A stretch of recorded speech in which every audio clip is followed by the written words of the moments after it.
작은 얼굴과 나이를 가늠하기 힘든 동안 외모는 그녀를 단숨에 국민 여동생, 국민 공주의 자리로 끌어올렸다. 한국에서 시작된 인기는 국경을 넘어 중국과 동남아시아 전역으로 확산됐고 장나라는 그 흐름의 정점에 서 있었다. 그러나 그렇게 모든 것을 가진 것처럼 보이던 스타는 단 한 번의 말실수, 단 한마디의 발언으로 인해 이미지가 급격히 무너졌고 이후 약 20년에 가까운 시간 동안 그 말의 그림자에서 벗어나지 못하게 된다. 오늘 이 이야기가 던지는 핵심 질문은 분명하다. 왜 장나라는 그렇게 빠르게 그리고 그렇게 완전히 무너졌는가? 2001년 20살의 장나라는 가수로 정식 데뷔했다. 그녀의 첫 정규 앨범인 퍼스트 스토리는 데뷔 앨범이라고 믿기 힘들 정도의 완성도를 보여주며 대중의 시선을 단숨에 사로잡았다. 맑고 청가한 음색, 부담 없는 멜로디, 그리고 풋풋한 이미지가 맞물리며 그녀는 데뷔와 동시에 각종 시상식의 신인상을 휩쓸었다. 신인상은 물론 최고 인기 CD상, MBC 10대 가수상까지 수상하며 단숨에 차세대 톱스타 반열에 올랐다. 흥미로운 점은 원래 장나라가 기획 단계에서 준비하던 콘셉트가 섹시 이미지였다는 사실이다. 그러나 예상과 달리 폭발적인 반응이 쏟아지자 소속사는 즉각 방향을 수정했다.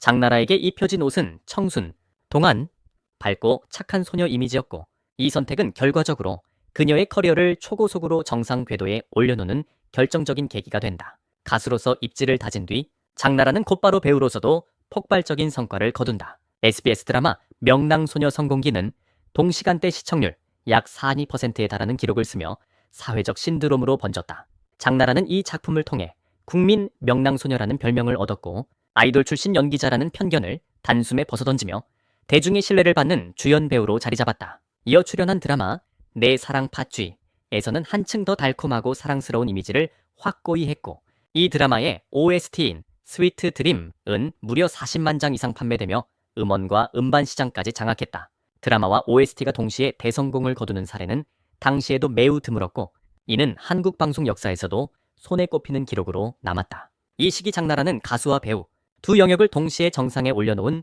보기 드문 스타였다. 인기에 힘입어 광고계에서도 러브콜이 쏟아졌고 기아자동차 광고 모델로 발탁된 그녀는 단 4개월 만에 약 1억 5천만 원에 달하는 수익을 올리며 대세 중의 대세임을 입증했다.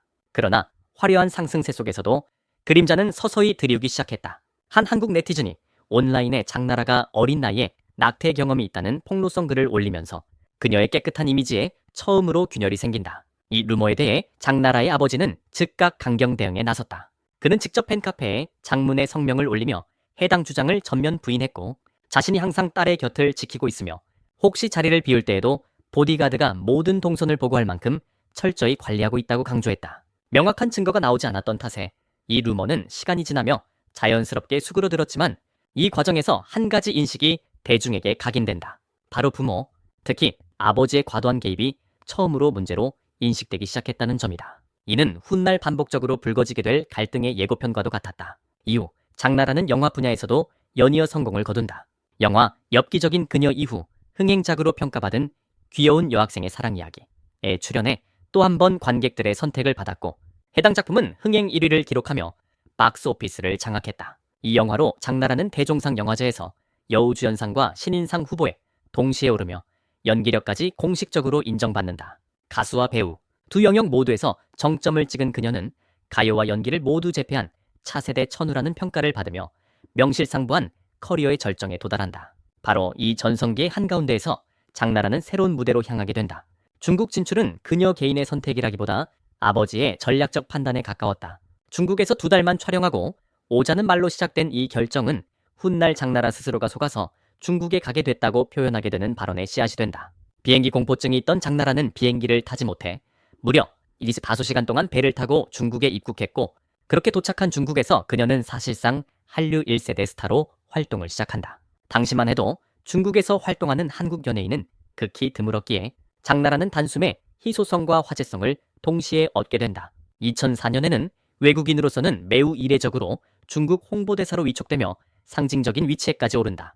그 당시 장나라는 중국과 한국을 잇는 문화의 다리가 되고 싶다는 포부를 밝히며 기대를 한 몸에 받았다. 이 시점까지의 장나라는 의심의 여지 없이 상승 곡선의 정점에 서 있는 스타였다.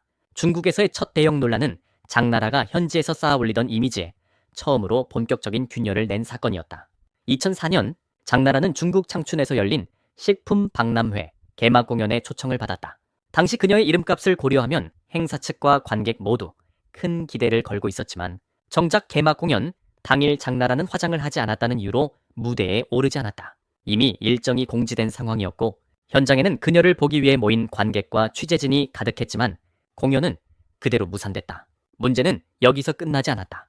이어 열린 기자회견에서 장나라는 무려 2시간이나 지각했고 어렵게 모습을 드러낸 뒤에는 질문 시간을 단 10분으로 제한했으며 사진 촬영도 일절 금지했다. 현장 분위기는 빠르게 냉각됐다. 결정적인 장면은 그 다음에 벌어졌다. 장나라의 아버지가 기자회견 현장에서 격앙된 태도를 보이며 기자들과 직접적인 충돌을 일으킨 것이다. 질문을 이어가려는 기자들을 밀쳐내고 카메라 렌즈를 손으로 가리며 촬영을 막았고 그 과정에서 한 기자는 팔에 멍이 들었고 또 다른 기자는 고가의 시계를 파손당했다는 주장까지 나왔다. 현장은 순식간에 아수라장이 됐지만 놀랍게도 사과나 보상은 없었다. 오히려 강압적인 태도로 상황을 덮으려 했다는 인상만 남겼다. 그럼에도 불구하고 이 사건은 당시 장나라의 명성과 아직 인터넷과 SNS가 지금처럼 발달하지 않았던 환경 탓에 큰 파문으로 번지지는 않았다. 논란은 존재했지만 그녀의 커리어에 즉각적인 타격을 주지는 못했다. 이후 장나라는 중국 활동의 분수령이 될 작품을 만나게 된다. 바로 드라마 황실공주였다. 제작자 덩쟁원은 장나라에게 무려 360만 위안이라는 당시로서는 파격적인 출연료를 제시했고 남자 주인공으로는 이미 중국 전역에서 국민적 인기를 누리던 배우 소유붕기 캐스팅됐다. 작품은 촬영 전부터 화제의 중심에 섰고 장나라는 이 드라마를 통해 중국 내에서 다시 한번 폭발적인 인기를 얻게 된다. 촬영 현장에서 그녀는 이미지 관리를 위해 나름의 노력을 기울였다. 김희선이 중국 영화 촬영 당시 스태프를 배려했던 사례를 참고해 음료와 간식을 준비하는 등 현장 분위기를 부드럽게 만들려 했다는 이야기도 전해졌다. 하지만 이런 노력과는 별개로 현장에서는 미묘한 긴장감이 계속해서 흘렀다. 소유붕은 한 인터뷰에서 흉내내지 않는 자연스러움이 가장 아름답다는 의미심장한 말을 남겼고 이 발언은 훗날 장나라를 둘러싼 이미지 연출 논란과 맞물리며 여러 해석을 낳게 된다. 게다가 문제는 반복됐다. 지각 논란은 여전히 사라지지 않았고 제작 발표회와 공식 행사에서도 기자들이 장시간 대기하는 상황이 이어졌다. 결국 제작자 덩쟁원은 공개적으로 불만을 터뜨리며 한국에서 배운 예의를 중국에 와서 버렸다는 직설적인 비판을 쏟아냈다. 이 발언은 업계 관계자들 사이에서 장나라를 바라보는 시선을 서서히 바꿔놓는 계기가 됐다. 신뢰 균열은 계약 문제로 더욱 깊어졌다. 장나라는 또 다른 중국 드라마에 출연하기로 계약을 맺었지만 촬영을 앞두고 노출 장면을 받아들일 수 없다는 이유로 중도 하차했다는 논란에 휘말린다. 문제는 하차 그 자체보다 이후의 처리였다. 제작비 명목으로 받은 20만 위안의 출연료를 반환하지 않았다는 주장이 제기되면서 사건은 법적 공방으로까지 번졌다. 장나라 측은 출연료를 받은 사실 자체를 부인하며 영수증이 없다는 점을 근거로 들었고 제작진은 분명히 지급이 이루어졌다고 맞섰다. 진실은 끝내 명확히 가려지지 않았고 사건은 각자의 주장만 남긴 채 흐지부지됐다. 그러나 이 과정에서 업계 내부에는 함께 일하기 까다로운 배우라는 인식이 조용히 쌓이기 시작했다. 다만 당시에는 황실공주의 폭발적인 인기에 가려져 대중의 관심은 오래가지 않았다. 드라마의 성공과 함께 장나라는 중국 내에서 전성기의 정점을 찍는다. 그녀는 제2의 소현자로 불리며 기존의 중국 국민 여배우들과 비교 대상이 될 정도로 높은 인지도를 얻었다. 베이징에 정착해 생활하기 시작했고 개인 스튜디오를 설립해 광고와 드라마 계약을 직접 관리했다. 각종 광고 모델 제안이 끊이지 않았고 드라마 출연료 역시 급격히 상승했다. 겉으로 보기에는 더할 나위 없는 성공이었다. 이 시기 또 하나의 이야기가 등장한다. 장나라의 아버지는 언론을 통해 장나라가 한국의 폭력 조직으로부터 협박을 받고 있다고 주장했다. 너무 큰 인기를 얻은 탓에 위협을 받았고 강제로 술자리에 불려다니라는 압박을 받았다는 내용이었다. 그는 이 문제를 두고 한국 경찰에 문의했지만 비공식적인 보호는 불가능하며 공식 사건으로 접수해야 한다는 답변을 받았다고 밝혔다. 그러나 공식 사건화는 이루어지지 않았다.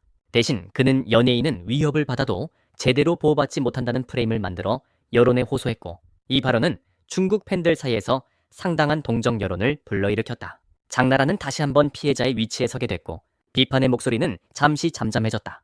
하지만 모든 것을 무너뜨린 결정적인 순간은 2009년에 찾아온다. 한국 예능 프로그램에 출연한 장나라는 자신의 중국 활동을 회상하며 문제의 발언을 내놓았다. 돈이 없으면 중국에 간다.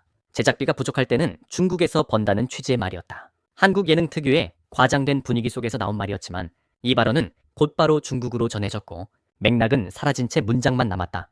중국 여론은 즉각 폭발했다. 중국을 단순한 돈벌이 수단, 현금 인출기처럼 표현했다는 비난이 쏟아졌고 그동안 쌓아올린 호감과 신뢰는 순식간에 무너졌다. 이 한마디로 장나라의 중국 내 이미지는 회복 불가능한 타격을 입었고 이후 이어지는 사과와 해명에도 불구하고 그녀는 다시는 예전의 위치로 돌아가지 못하게 된다. 논란이 걷잡을 수 없이 확산되자 장나라는 즉각 수습에 나섰다. 문제의 발언이 중국 내에서 큰 반발을 불러일으킨 직후 그녀는 공식 사과문을 발표하며 고개를 숙였다. 사과문에서 장나라는 중국은 제게 제2의 고향과 같은 곳이라며 그동안 중국에서 활동하며 받은 사랑과 기회를 결코 가볍게 여기지 않았다고 강조했다. 자신의 발언이 의도와 다르게 전달되었고 그로 인해 상처를 줬다면 진심으로 사과드린다는 말도 덧붙였다. 동시에 일부 언론 보도가 맥락을 왜곡해 전달했다고 주장하며 발언의 본래 취지는 자조 섞인 농담에 가까웠다고 해명했다. 그러나 상황은 그녀가 기대한 방향으로 흘러가지 않았다.